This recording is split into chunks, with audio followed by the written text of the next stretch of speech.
네, 어젯밤 독도 인근 바다에서 응급 환자와 구조대원 등 7명이 탄 소방 헬기가 추락했습니다. 현재 사고 해역에서는 헬기 탑승자를 찾기 위한 합동 수색이 대대적으로 진행되고 있습니다. 하지만 파고가 높아서 수색에 어려움을 겪고 있다고 합니다. 네, 관련 소식 취재기자 연결해서 알아보죠. 이성우 기자. 네, 전국부입니다. 네, 지금으로서는 탑승자 구조 소식이 가장 궁금합니다. 수색의 성과가 있었습니까?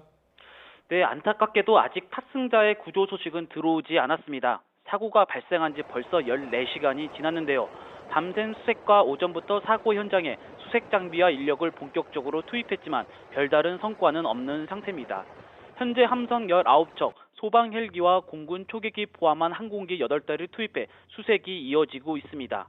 또 수십 60m 이상 깊은 바다를 수색할 수 있는 자격을 가진 심해 잠수대원을 포함해 잠수사 84명이 사고 해역에 들어갈 예정이었습니다. 하지만 독도 인근 해상의 파고가 높아 잠수사가 수색에 직접 나서지 못하고 있는 것으로 전해졌습니다. 이 때문에 잠수사들은 배에 대기하고 있다가 동체를 발견하면 즉시 투입될 것으로 보입니다. 이와 함께 해경은 헬기와 배로 수면 위를 수색하며 표류 예측 시스템을 활용하고 있는데 오후 3시부터는 수중 탐지기도 투입할 계획입니다. 사고가 난 장소는 독도 동도 선착장에서 서남쪽으로 200에서 300m 떨어진 곳입니다. 네, 사고 상황을 다시 한번 정리해 보죠. 어제 자정 직전에 일어난 사고예요? 네, 사고가 난 건 어젯밤 11시 20분쯤입니다. 독도 주변에서 조업하던 어선에서 손가락을 다친 선원을 이송하려고 독도에서 출발한 뒤 2분 만에 추락한 것으로 확인됐습니다. 사고 헬기는 에어버스 EC22로 기종입니다.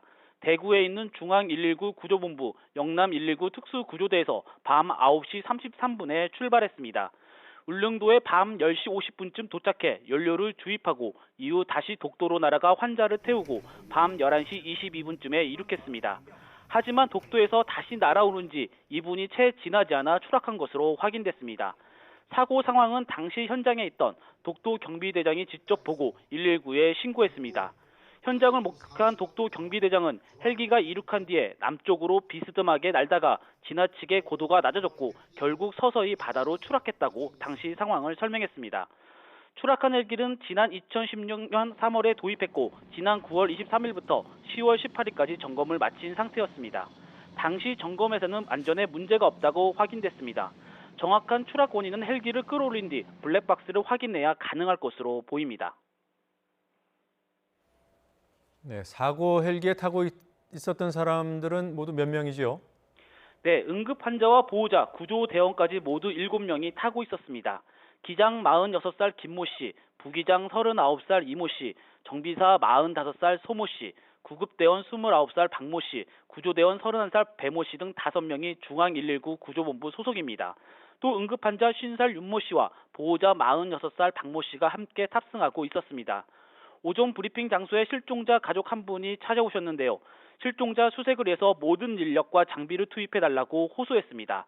다만 내 가족을 구하느라 또 다른 가족이 희생되는 것을 원하지 않는다고 말하면서 안전하게 빨리 구조해달라고 강조했습니다. 앞서 이낙연 국무총리는 사고 소식을 접하고 곧바로 긴급 지시를 내렸습니다. 이 총리는 해양수산부 장관, 해양경찰청장, 국방부 장관은 어선 상선 등 사고 주변 해역을 운항 중인 모든 선박을 동원해 생존자 구조와 실종자 수색에 만전을 기해달라고 지시했습니다. 지금까지 전국부에서 전해드렸습니다.